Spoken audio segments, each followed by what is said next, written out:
थांबा, थांबा. स्किप करू नका. तुम्ही कधी ही भाजी खाल्ली आहे का? याला म्हणतात दवडीची फुलं. आता ही आहे रानभाजी. तर ही आता तुम्हाला माहिती आहे, की मी अंबरनाथमध्ये राहते आणि ही इथे मिळतच नाही. तर ही मला मिळाली कुठे? तर माझ्या सासूबाई गेल्या होत्या गावाला.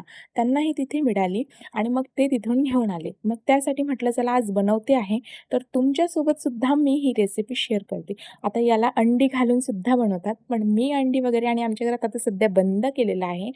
सो म्हटलं चला साधी बनवूया. त्यासाठी मी घेतलंय 2 मीडियम साईजचे कांदे, टोमॅटो आणि जाड बारीक कुटलेला लसूण. त्यानंतर आहे ना कढई ठेवली आणि त्यामध्ये घातले तेल. त्यानंतर त्यामध्ये घातले जिरं. जिरं चांगलं तडतडलं की त्यामध्ये घालायचं लसण, कढीपत्ता आणि कांदा. कांदा थोडासा परतवला की त्यामध्ये घालायचा आहे तुम्हाला टोमॅटो.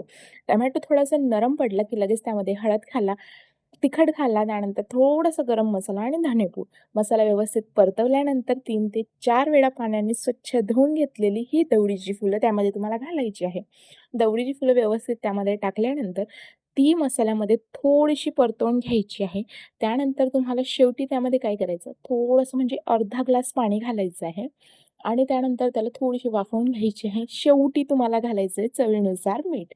चवीनुसार मीठ घातल्यानंतर ही भाजी होऊन जाते रेडी. तर इतकी भन्नाट लागते ना, तुम्ही कधी खाल्ली असेल तर कमेंट करून नक्की सांगा. फॉलो करायला विसरू नका. बाय.